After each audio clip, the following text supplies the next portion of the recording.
Hello guys, welcome to YouTube channel.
Thang lưu đây không thang thế nông sư lên đi đu đà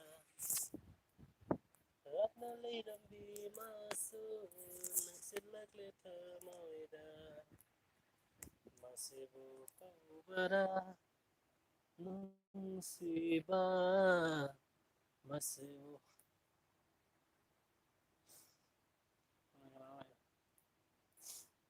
tập na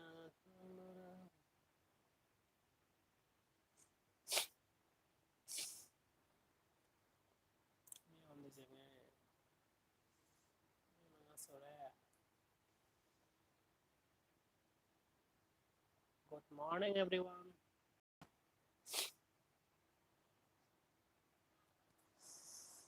Hello K-boy gaming. Good morning. कौन है K-boy gaming? नाम क्या है? अपना नाम तो बताओ.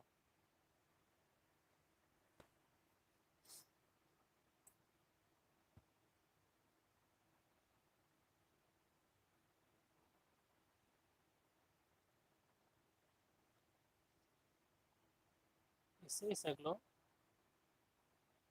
K-boy gaming नाम ममिंग कहीं नो. K-boy gaming की ममिंग करी कहोगे. दुलाल दास आपका मोनेटाइजेशन अनलॉक हुआ क्या? नहीं हुआ भैया जी. तो इसलिए मैं थोड़ा लाइव आके आप लोगों के साथ थोड़ा बातें शेयर करना चाहता हूँ. तो आप लोग थोड़ा वीडियो जो मेरा वीडियो वगैरह होगा थोड़ा शेयर कर दीजिएगा ताकि जल्दी से मोनेटाइज हो जाए.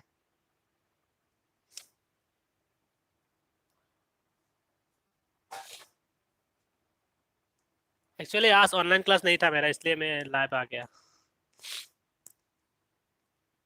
कल इसे चला हुआ है ना इसे मम्मी खाए रहो.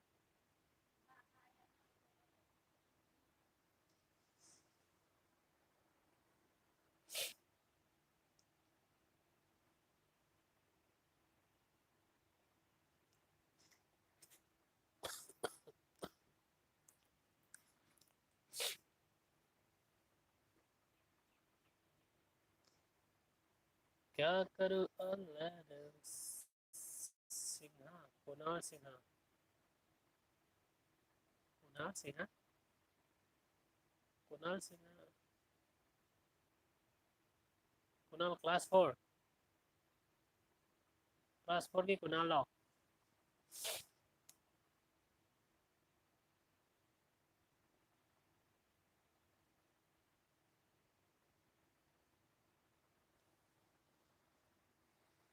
थोड़ा ब्लैक एंड व्हाइट में अच्छा लग रहा है शायद. क्लास 7 कुणाल सिंह पता है कि no. Apa sekolah tam bro?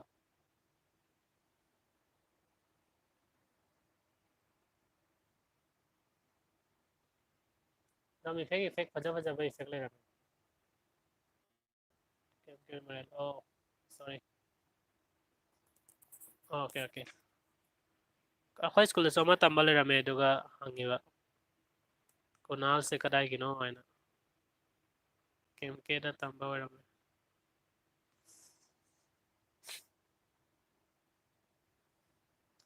Hai biro hate.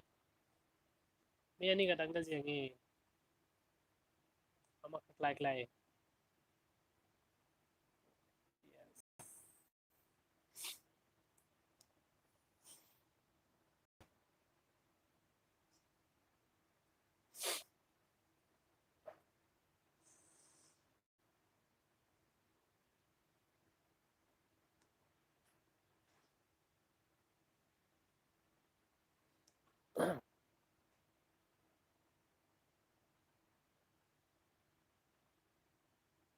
કેમ કે ઓનલાઈન ક્લાસ તો ઉતરો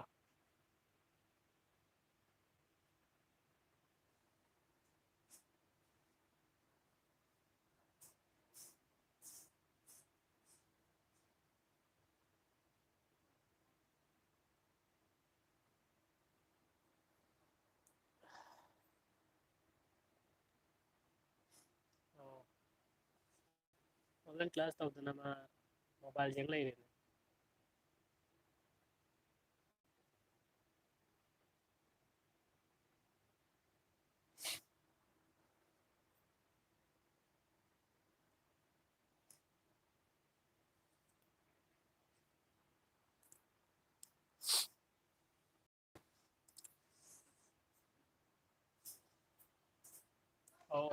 ક્લાસ ઉતરી પણ ક્યારે આવડે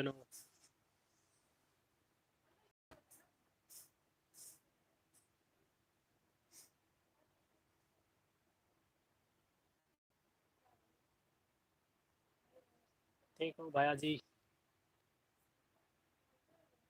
एમાં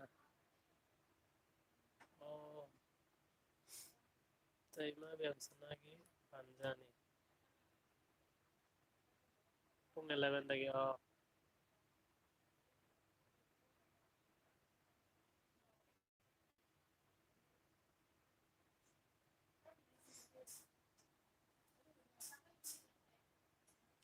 ठीक हो सतीश आप कैसे हैं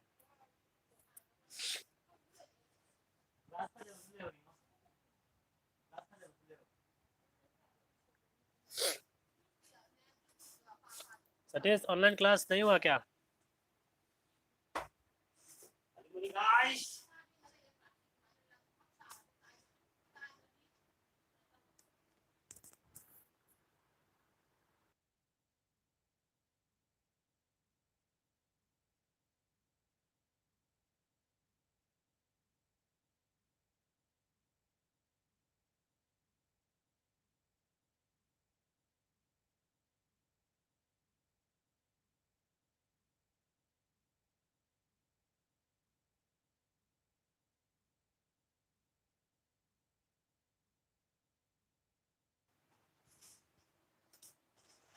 ओके ओके 11:30 से है अभी 11 नहीं बजा ना 10:30 कोई नहीं देख रहा है मेरा लाइव अच्छा नहीं लग रहा है sir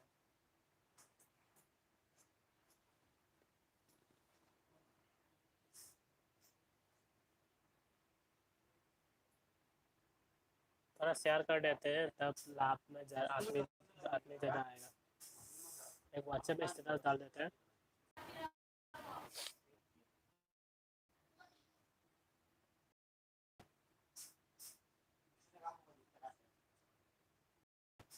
guys online class nanti ya mai online din online live hi everyone welcome to my YouTube channel so I am going to सुधीदा full details there ये वाला है hi everyone welcome to my YouTube channel everyone welcome to my YouTube channel guys Lepra lepra नहीं तो जाऊँ तो वाले बात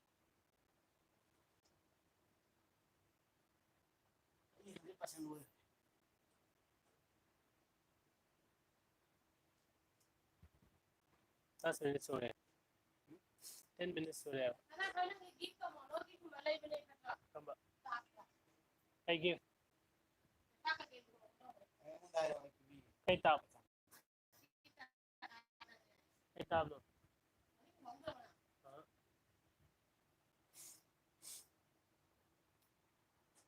मैं हम कमाई नुंगाई नुंगाई ना वो। How are you guys? मेरा वीडियो पसंद नहीं आया क्या? क्या करूँ, कुछ नहीं है, कोई नहीं है, अकेला अकेला क्या करूँगा अभी। एक मॉर्निंग को एक बार आने का कोशिश करूँगा, एक दिन में 2 बार लाइव आऊँगा, 30 मिनट 30 मिनट का, डेली 1 आवर्स।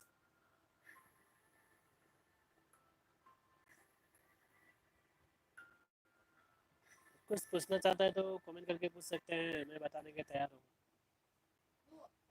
हंबिरो फिर भाई बिरो।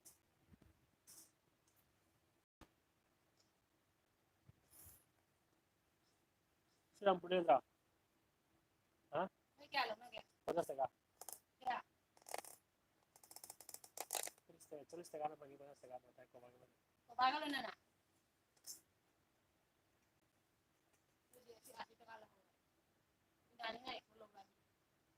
Salah enggak? Ada medang no. Kasi mana mo mai. Enggak.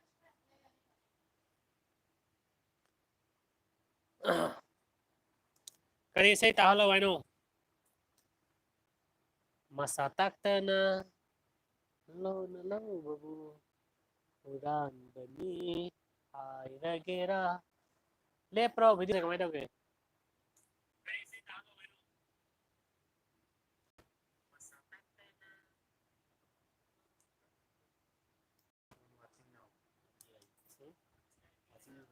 Three watching now. Singgara masula है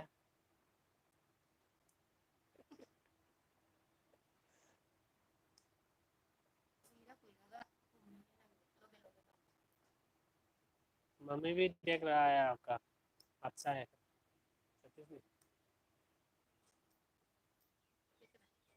और मैं सटी जाना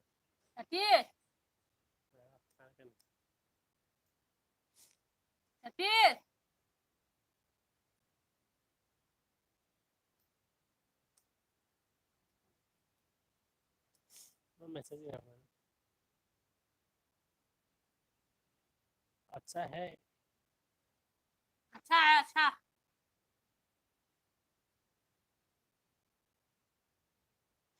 हेलो भाई, हाँ बोलिए।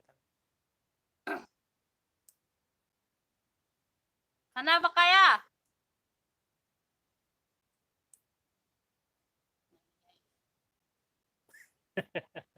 Lumayan, sarang kang lele.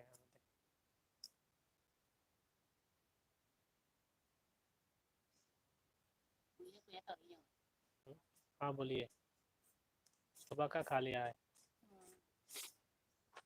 क्या बनाया?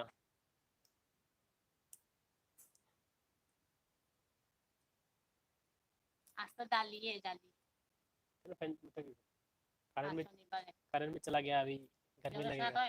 anh này nó ngon này không là riêng gặp kéo kéo quỷ đấy riêng cái điều riêng mi ăn là cái gì net slow है ना, इसलिए मोबाइल स्लो है। mấy cái gì phải cái gì एक mobile लेना पड़ेगा जब monetise होकर पैसा आएगा, इसलिए जल्दी जल्दी से शेयर कीजिए वीडियो को, देखिए तो जल्दी से। वॉच टाइम 4K होने के बाद फिर से वॉच टाइम 4K बनाना पड़ेगा। तो क्या हुआ, काम तो होगा ही ना, मैं तो वीडियो बनाते रहूँगा ना। व्यू नहीं आएगा तो वीडियो बनाने का मन थोड़ा हल्का हो जाता है, लेकिन व्यू आने से तो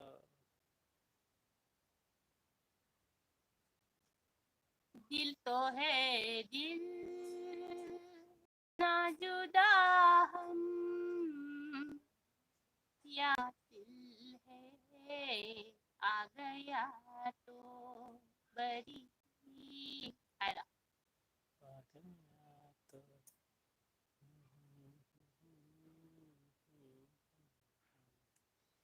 अच्छा गाना है आपका। आमी जे तुमसे मिलकर ना जाने क्यों यार ये लोग हैं guys.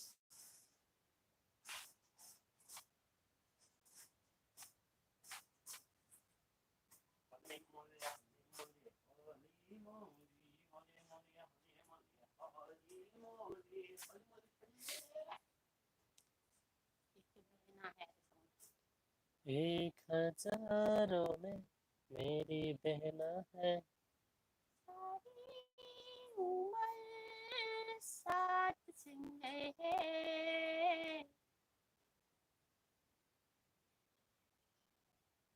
अरे मम्मी क्या बनाया? दाल। सिर्फ सतीश ही देख रहा है क्या? एक ही आदमी देख रहा है, 2 आदमी हो गया फिर से। हेलो हेलो खुशी।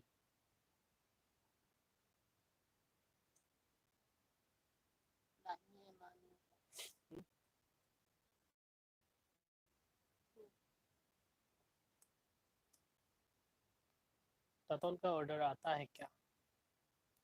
ओके, मेरे घर में एक ये होम डिलीवरी रेस्टोरेंट खोला हुआ है, तो आप लोग ऑर्डर कर सकते हैं। कमेंट में बता दीजिए, आप ऑर्डर कर दीजिए कमेंट में। गुवाहाटी तक गुवाहाटी भेजेगा। तक भेज दे, गुवाहाटी तक लेके आएगा सतीश। कुछ चाहिए क्या? एरोप्लेन से भेज देंगे, एरोप्लेन से। चौक चौक चाहिए ना मोमो। सोचो momo, chicken chowmein, chicken veg chowmein, egg chowmein, सब मिलेगा।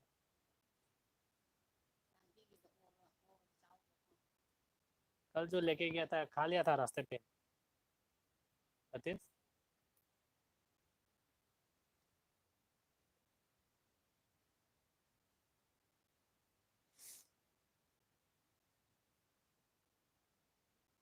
तयाम तयाम तो अभी देखो, वीडियो भी देख रहा है तयाम भी।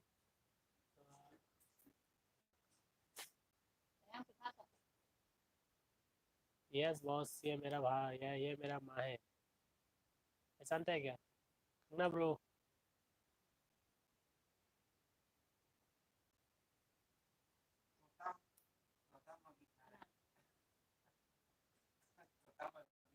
तयाम तयाम है नहीं मैं।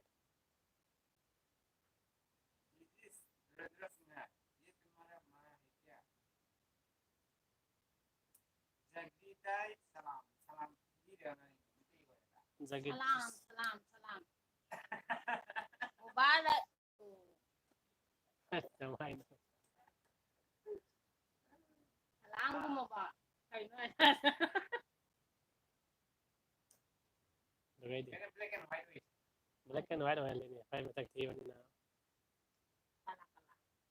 कल्ला कल्ला जाबा हाय गुड मॉर्निंग।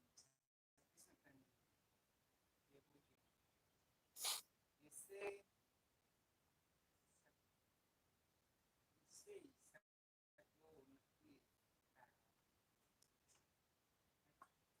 साउंड ठीक से नहीं आ रहा है। अफाउबिनि हायरसु तौगम्बिनि खल्लसु ngasi dinsi hekta hai karen lai fan होंगे। nang bupami hekta ko lagi nangi thamoy atiada em मिठाई खा रहा हूँ अभी मिठाई।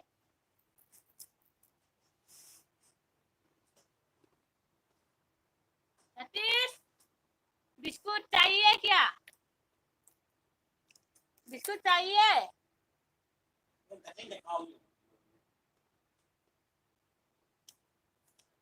सोनाली भी गाना गा रहा है।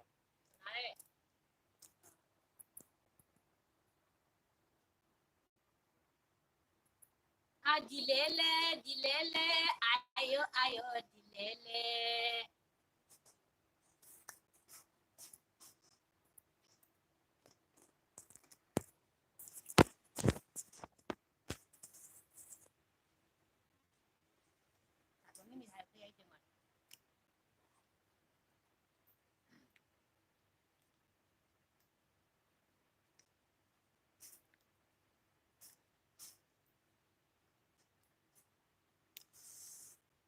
Good morning guys, how are you all? My new blog is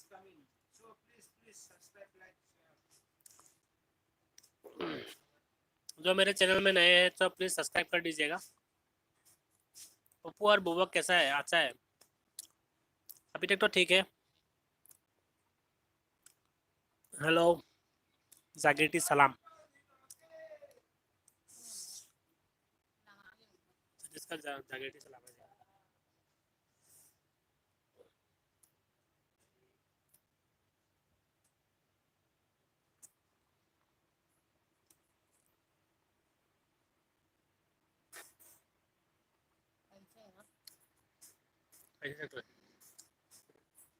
Holy moly guys coming now. Holy moly guys coming now. So she will talk now. She is very beautiful. She is very beautiful. You can see Holy moly guys. Holy moly guys is doing Maya Khatpa.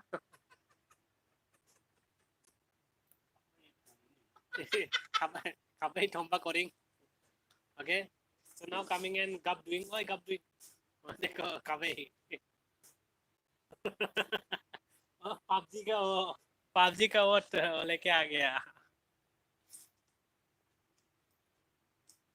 Cricket का stick है, cricket का। Cricket का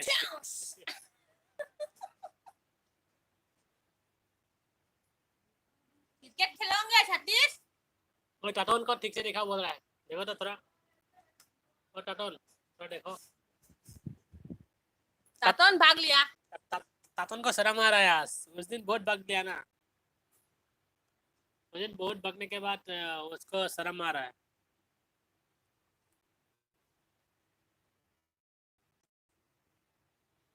क्या question पूछा था?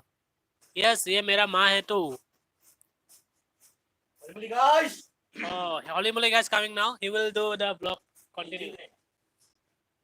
Holy guys. Hi, hello. Comment कीजिए अपना नाम. Microphone is here. If you want to say anything, then can say from here. Please say about you. Introduction to your channel. Now Holy moly guys will take my channel, and she will continue. Bye. She will continue. She is very beautiful guys. Girl. Now he will do like girls. Okay. I don't want to my face reveal. Face reveal. It is क्या बोलता है? क्या बोलता है ना? है दोस्तों का सेकंड जो आता है होली मोली का सेकंड पार्ट आने वाला है अभी। आप लोग देख सकते हैं अभी मेरा चैनल पे होली मोली गाइस। सो प्लीज शेयर कीजिएगा।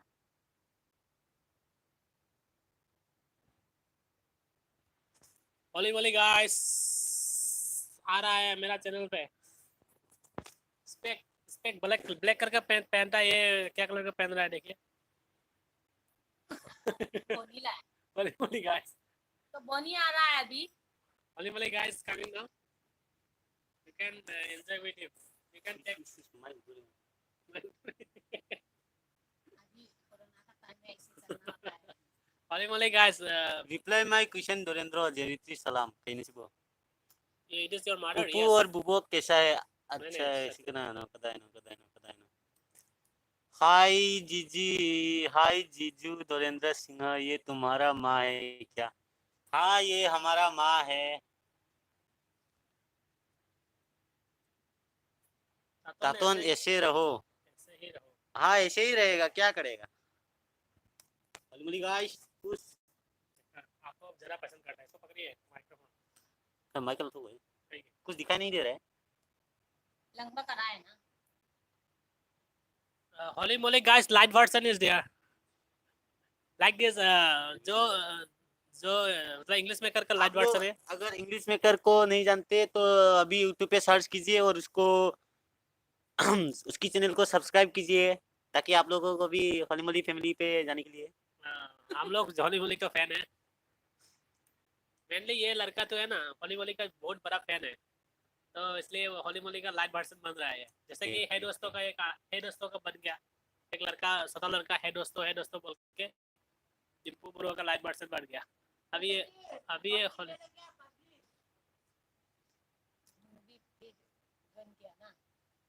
मोमिता देवी फजई है। ओए कनानो नंग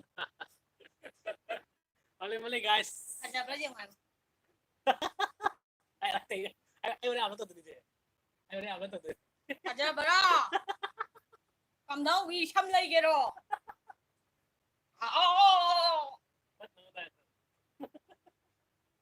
Mumita Devi ka na no. Di ba mas nam lae? Nasak to. Halong ne.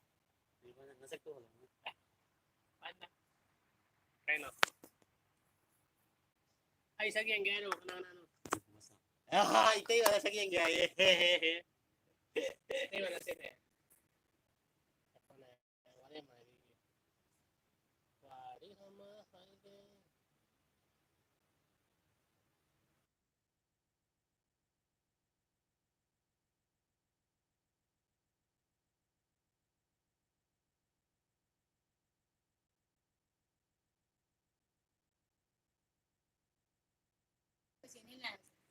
Sức tụ ninh đi. Ninh ra đi làm quả đây. Cái đi xây sắc lâu ai nói rồi. Cái này xây ta đình đi. Rồi. Ấy. Xâm sạch ta. Kuni ya phundre. Ya. Lo तो क्या रे? यार. कुछ भी गा दो, life है.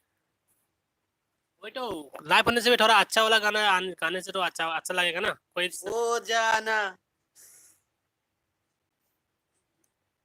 जगह सारो येंगे.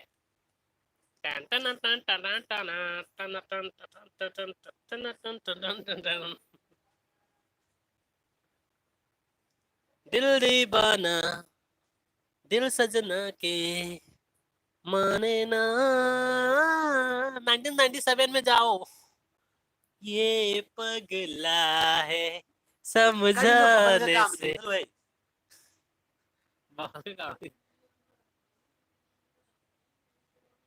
Ini cerita jago siapa ya? Sao? Dua deh. Ini beda tadi. Coba. Coba caro wing. 1 2 3 4 5 6 7 8 9 10 11 para तेरा करो गिन इंतजार आजा पिया ए बार. Mungkin berhasil. नहीं तो जरा. हाँ नहीं तो जरा. नहीं तो em भी जाओ तैयार. Nang buat pasport tata. Camera से खरा सेंग बवाल है. तू ना मैं बड़ा बजा दे. बे कैमरा तो जरा. गाना छोड़ दो यार कुछ और करो. सतीश. क्या करूं? वाह 6 आदमी देख रहा है. थोड़ा शेयर कर दो थोड़ा और आदमी आएगा. मेरा वास्ट टाइम मतलब अभी करीब 200 घंटा बाकी है. 200 घंटा. सो मैं थोड़ा लाइव आऊंगा और मैं इसको कंज्यूम करने का कोशिश करूंगा. मतलब मेरा एक में दिखा रहा है 4000 आवर्स कंप्लीट हो चुका है और एक में मतलब नहीं दिखा रहा है क्योंकि मतलब मेरा एक वीडियो स्ट्राइक में हो गया था. सो कॉपीराइट स्ट्राइक लग गया था तो उसके लिए शायद माइनस कर दिया है.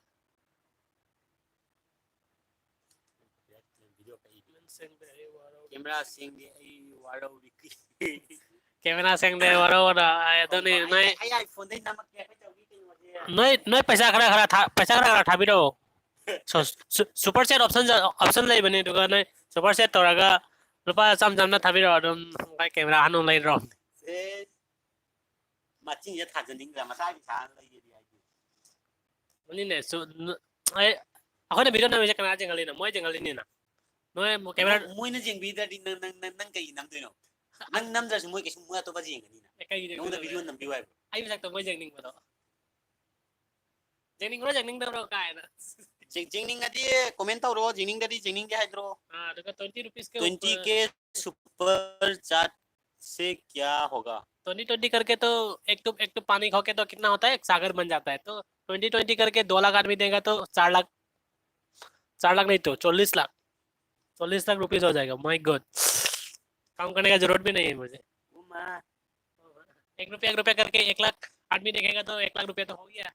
कौन से 1 रुपया जाना मतलब कुछ भी नहीं है. Kay sum yeng ning de. Lora very good. Yeng kanu. cái số miệng ninh ta bà ai thua kẻ cái này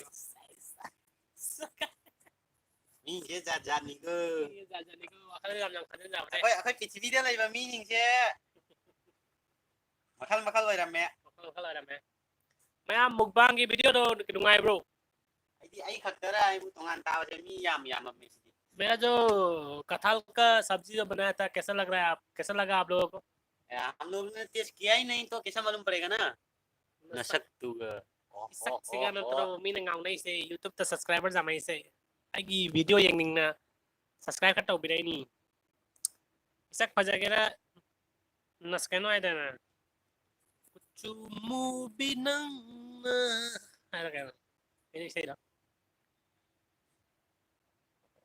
the sex sati na fazai ko nasak tu bai mun ai sati Hi guys, mayam subscribe to video boy channel se bo subscribe to video boy jaw ta ade subscribe ka namina mo aduga share kara to video ya mara ane 2k subscriber wa na ba tasau ayusius maline faida करवा दिया एक video हाँ वो तो ban है ना इस बार थोड़ा तो फायदा करवाना ही पड़ेगा नवाद आयो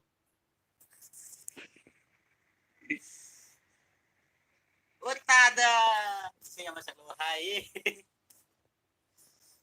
Adi jadi kayak sini Otada थोड़ी ने पेटी पाबा लौड़ी दे हिप के रहा चलू ने पेटी पावा ini चलू ने पेटी पावा थोड़ी ने पेटी पावा kan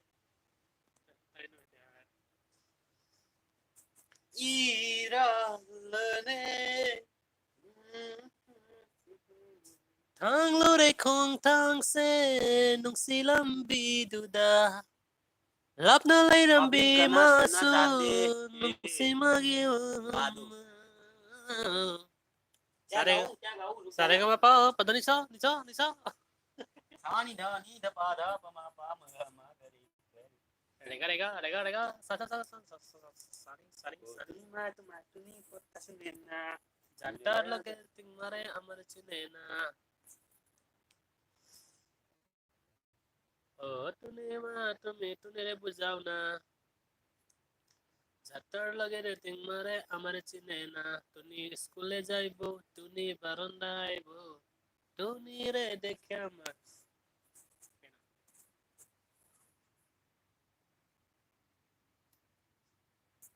11:30 तक चलेगा ये लाइव और 30 मिनट चलेगा सो 30 मिनट है आप लोगों के पास क्या क्या पूछना चाहते हैं क्वेश्चन कमेंट करके पूछ सकते हैं मैं रिप्लाई देने के लिए तैयार हूँ नहीं तो मैं एक Q&A वीडियो बनाऊँ क्या Q&A सो मैं एक पोस्ट करूँगा तो उसमें आप लोग कमेंट करना पड़ेगा जो जो आप पूछना चाहते हैं बहुत सारा यूट्यूबर Q&A वीडियो बनाते हैं और बहुत सारा व्यू आ जाता है तो मेरा भी बनाऊंगा तो थोड़ा लाइक शेयर सब्सक्राइब कर दीजिएगा जब अकाउंट ग्रो होता है तब हम लोगों को अच्छा लगता है सो कुछ भी दिखाने का मन करता है gaming live every day at time gaming live Nupasi और उसका गेमिंग लाइव जिलियन गेमिंग ने कमेंट किया है कि उसका गेमिंग चैनल शायद है मुझे समझ में नहीं आया क्या बोल रहा है अकाउंट ग्रो करेगा मेरे साथ आ जाओ oh my God okay 8 PM में ओके आ रहा हूँ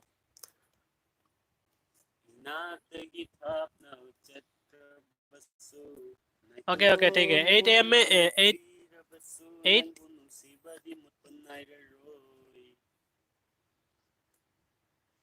Masaknya Fajadra sima loy si all rounder mi ai do sini si sam kak pa thong ba thak pa kari semni ngai khoni ngai loi hai ba mi ai do prithvi da faw mi ai do hai de prithvi da faw mi khoi ba am lai ri khoi pai ma tung na ma Mumbai Sumbai ka koi ro nga ngata ni Tamil Nadu kai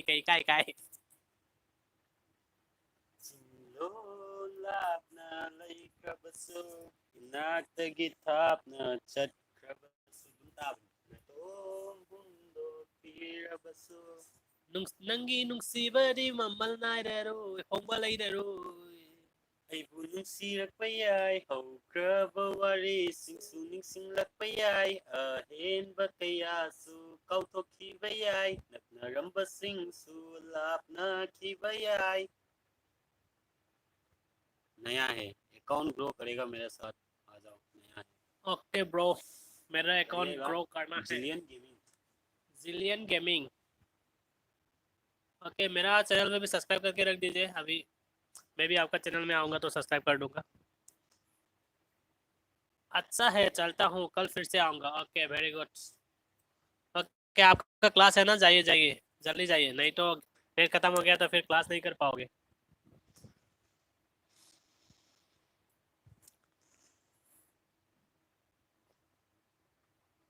लिए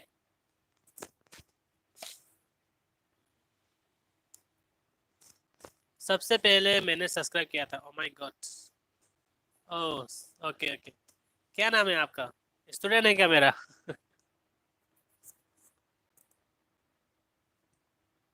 mobile की नुमाई ꯆꯥꯛ ꯀꯃꯥꯏꯅ ꯊꯣꯡꯅꯒꯦ? ꯆꯥꯛ ꯀꯃꯥꯏꯅ ꯊꯣꯡꯅꯒꯦ ꯍꯥꯏꯗꯤ ꯀꯃꯥꯏꯅ ꯍꯥꯏꯔꯅꯤ? मतलब Jiten Singh, oh sorry. Okay okay okay Jiten भाई, मैं आ रहा। ओके, लाके लाके ꯄꯨꯡ 9ꯗ ꯅꯠꯇ꯭ꯔꯣ? ꯄꯨꯡ 9ꯗ ꯂꯥꯛꯑꯒꯦ, ꯅꯠꯇ꯭ꯔꯒ ꯑꯩ ꯁꯤ ꯂꯥꯏꯚ ꯇꯧꯁꯟꯕ ꯂꯣꯏꯔꯒ ꯚꯤꯗꯤꯑꯣ ꯇꯧꯅꯕ ꯍꯥꯏ जितेन सिंह, जिलियन ZILLI सब्सक्राइबर ꯑꯃ ꯌꯥꯝꯗꯧꯔꯦ ꯍꯧꯖꯤꯛ ꯃꯌꯥꯝꯁꯨ ꯁꯕꯁꯀ꯭राꯏꯕ ꯇꯧꯁꯟꯕꯤꯔꯝꯃꯣ ꯃꯥꯏ ꯆꯦꯅꯦꯜꯁꯦ ꯑꯩꯒꯤ ꯁꯕꯁꯀ꯭राꯏꯕꯔꯗ oh ¿cómo no?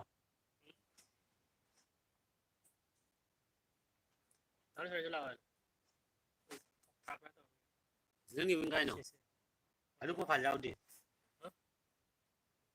Jillian gaming नंग प्रोफाइल से थीबदा थोलक्ते आए ओ ले थोआ में subscriber se exidi daji jeni dia तो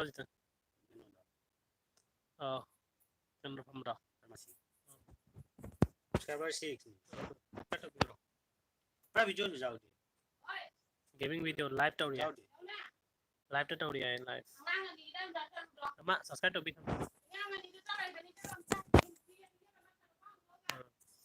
सब्सक्राइब मजा मने दाजिटन होरे नहीं कोने जमा लाने मांगोने जमा तो सनले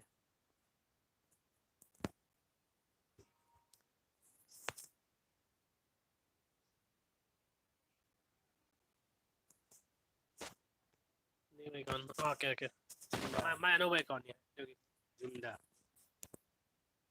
I don't know होली मोली गाय चक्की दूरी होली मोली गाय चक्की दूरी होली मोली गाय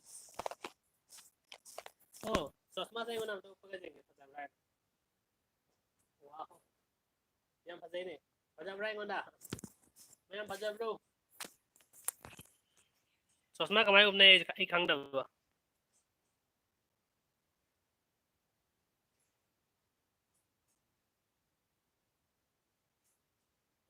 đây ra bani thank you cái này cái nó đấy ra bani cái hay cái nó hay này laptop te ra bani laptop te cái rồi cái app sama lâu ra ra ra cái nào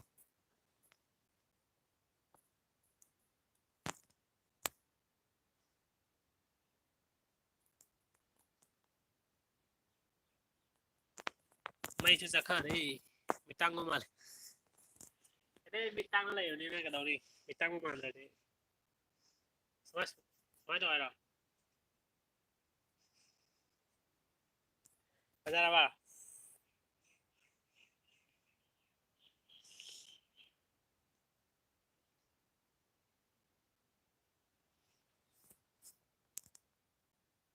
hello guys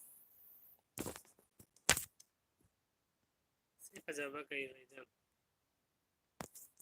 ꯃꯤꯔꯥꯏꯕꯤꯔꯦ ꯅꯪꯅ ꯑꯩꯕꯨ ꯊꯃꯣꯏꯗ ꯆꯩꯅ ꯄꯤꯔꯝꯂꯒ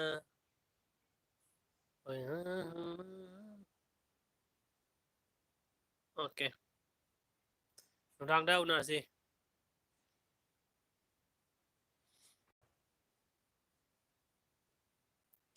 20 minutes ka tang ngare aduga gi ai thik live thik jalani MB su lawaroi memory ka tang jengbiri thank you jengbi bai tamakta oh my god rasina matum leire Sprite roga rasi matum leira kaino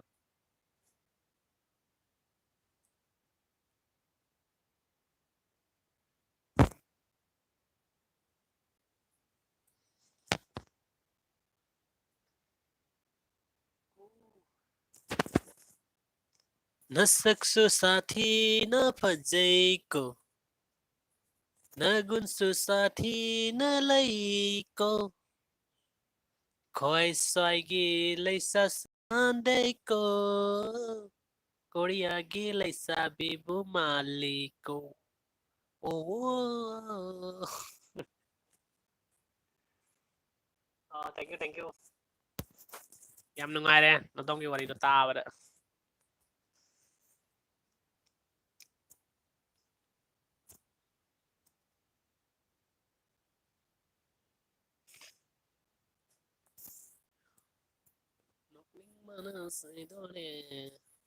Bây giờ lịch tre ta rồi này. Mình cái là like jam khali, view jam khali, ai cái là view lịch tre ta. Nung tin nung lag sa nung tin da.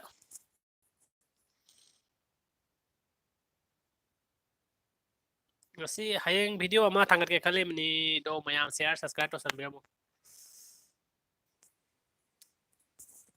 Ai video se kari lon na sem sige na khang bangam te. Material ना same है ना तो मतलब मेरा कोई दोस्त लोग मतलब जो मटेरियल समझ में नहीं आता है ना तो उन लोग के लिए सोच के मैं हिंदी में बनाता हूँ और मणिपुरी लोग फिर बोलेगा आप मणिपुरी हैं तो मणिपुरी में बनाओ तो फिर कैसा लगेगा ना मुझे कुछ समझ में नहीं आ रहा है और मेरा हिंदी भी इतना फ्लुएंसी नहीं है इंग्लिश भी नहीं है मणिपुरी भी नहीं है मेरा मतलब एक कोई क्या बोलूँ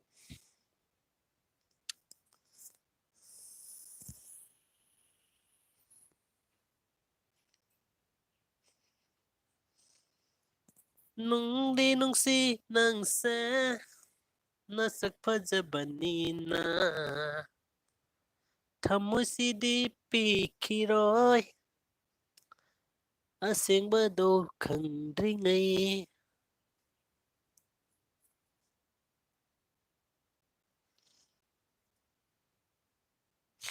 oh telugu baru na sem na ane ini kanino mo ilaw ay do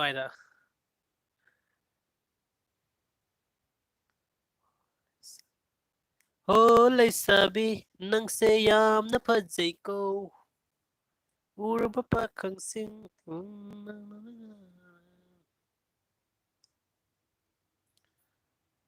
kari se saklaroi khalli ngamde aloi malai Arjit Singh Malawa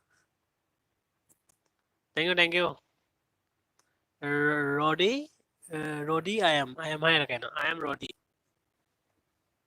चश्मा जी का फजाबर जंगो आई चश्मा ऊपर से जाम हैना दे साइड से जाम हाका चाहिए अब सर खजली होता है खजली है भाई खजली है इधर उधर खजली है ना ये चश्मा ना कौन अपन मन खुद खुल लगा तो रखो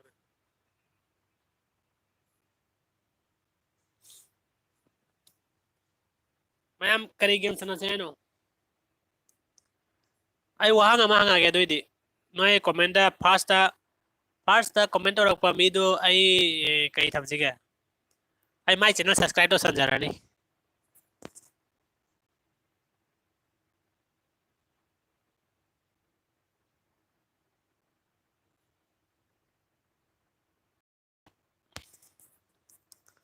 Adom-adom ki nungsinazaba nupa nupigi maming domda komentaro. Kana tawray jenge. Adom-adom ki nungsinazaba nupa nupigi maming singdo komento biro. Rap.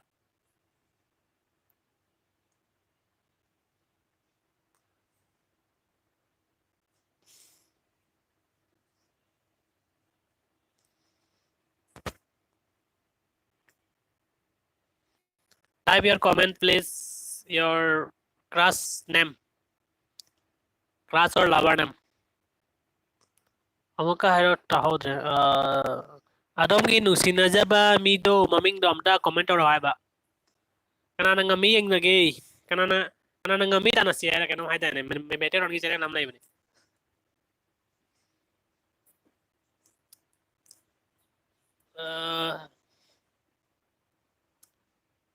Kari hai sige ibu, kari tau sige.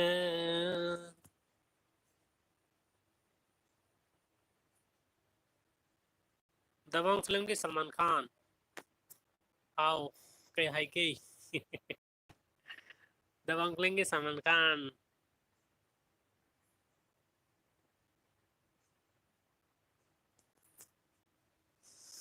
Salman Khan तुम्हारे ना बॉडी जाओ दी हने बॉडी सेम का अंदर सलमान खान अंदर में सलमान खान तो आई साधु में कौन मी आई सी दी हिंगी की नुंगाई ना नोक ना खेना खरा हिंग होद्रा दी सीरा मतुंग दी हरें पंगरोय तना अदोना नंग माले आई oh my god और मनी दो दी आई वाला मनी आई दी मजाक थी मनी दा karena nupi na kanang pambidan na single na talay jari mi kaya din nupi naman question si kuy harap pa dagi ay na question ang dira kanano kay kuy dus ay nupi do so nang kakram malam story ay naman ni nang nupada ay malam mandi ay nupi do nang malam mani na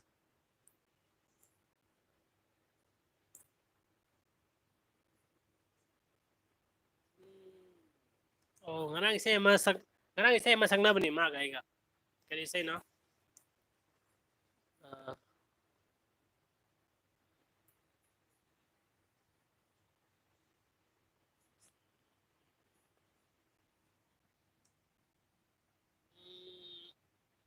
kaya isa no ay ba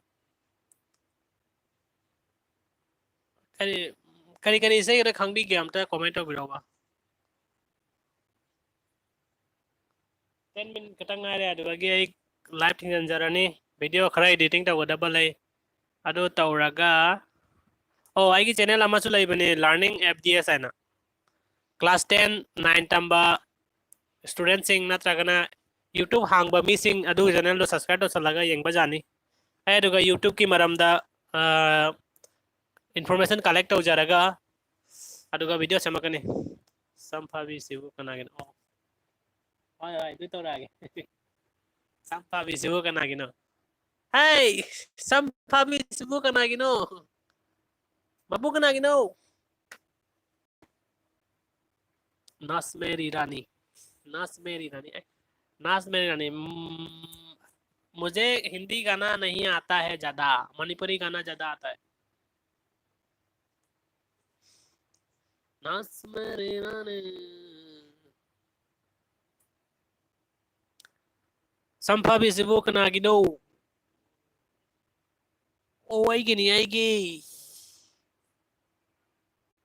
मपुtak tana lo na lo babu uran bani hai ragera pamla di lo ro ibungo nasamdu da paraga hek chatladi fajarani fajana fabigay koksida postabara yengo na koi dagi hana oh fajare homo sidi yausang kumhay matamda thabal mafam song bada nakoy gi volunteer oy hanba nakoy gi pakolon oy hanba tamoy se pe sounding yam thina sounding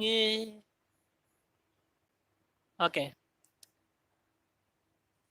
lamlan pakang kanaga kutka kusamna nuksiwari sabado ubada ay kogi mita kay dawrage eye drop se misida happy hey ꯀꯜꯂꯛꯆꯧ ꯆꯥꯛꯆꯧ ꯐꯔꯦ ꯑꯩ ꯂꯣꯏꯁꯤꯟꯖꯔꯒꯦ ꯃꯊꯪ ꯏꯁꯩ ꯀꯔꯤꯅꯣ ꯍꯥꯏꯁꯦ ꯍꯜꯂꯛꯈꯣ okay thank you मठंग हलको जैसा क्या खल्लुदे दे asumna oirakani pirangna maire nahak yaudrabada lele aina naitomta nahag yaudrabada lele aina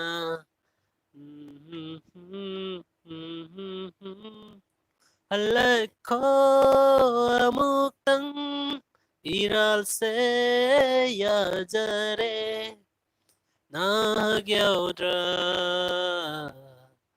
unsi se xây cái cầu thô này emotional rồi là chăng mà này xây cái cầu thô này mà acting đó mà con đi vào giờ nên là ta ninh mà đi làm nè khang nghe mà con ra ta ninh đâu vậy số dislike năm mươi một cái số cái đấy mà thằng đấy xây sạch ra rồiวันนี้วันสนานนะ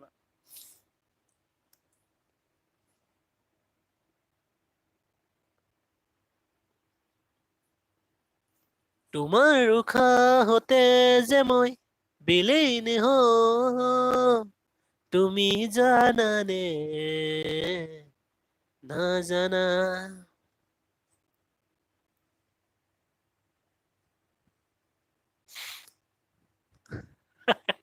hangoi na khongwan phai tawra malamani chumamani doidi mayam please subscribe to video mo subscribe to the boy already aduga aigi video khara dum jawja bani dum nungai bidadi dum yengbiyo nungai bidragana dum kayani like nambiramu nungai bidra so like nambiramu aduga mo video to yeng bidra jae chalo chalo bye bye Nirupama सलाम bye bye अदुगा इदि अतोबा kana leiri hojik minute tare thaka leiri ko minute tare thaka leiri op thank you op ki meaning kari no khangdre op ki meaning se kari hoi jano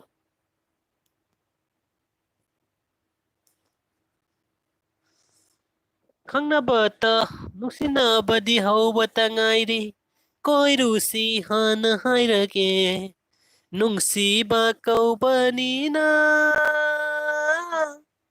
ngamloi haiba ngamjade tapna nungsirakpana udradi leiba ngamlaktare tapna nungsirakpana udradi leiba ngamlaktare nungsiba hawbata ngairi koirusi hana hairage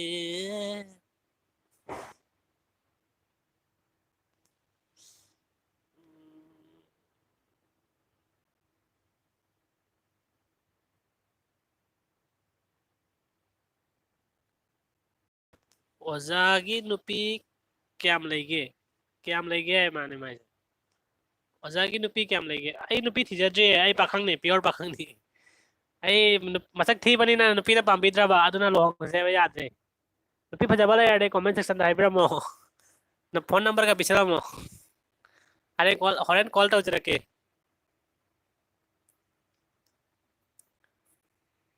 पाकी ताउनीदा फुरक्तना मो subscribe तो उब्राइबो unsubscribe तो रक्तना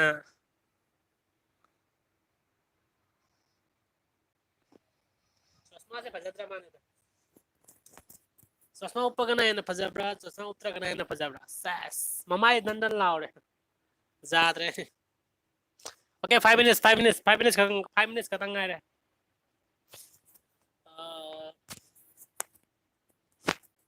करी तो उसीगे खंगरे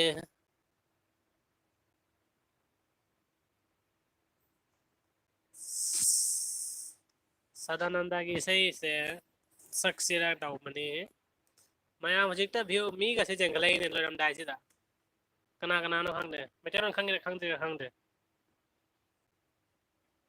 Kana jengi aje upang daba. Comment already ming do tholak ba.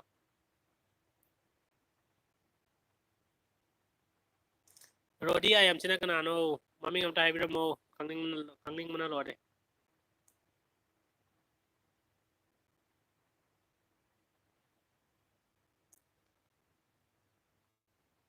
Ai jengi ko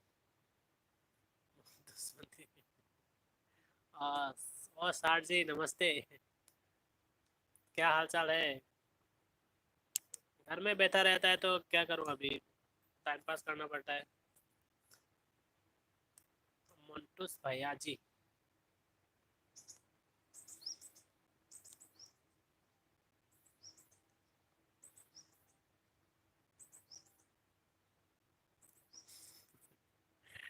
thank you. आप लोग support करते रहिएगा।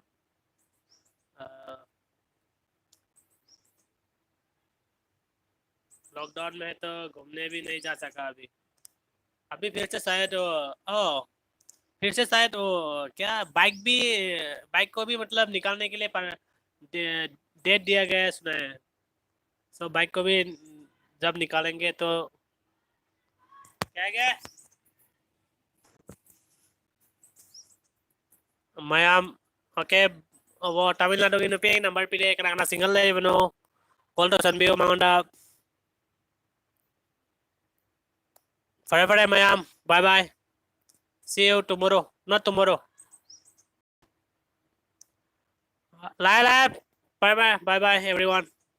See you soon. Evening को आ सकता हूँ फिर से live.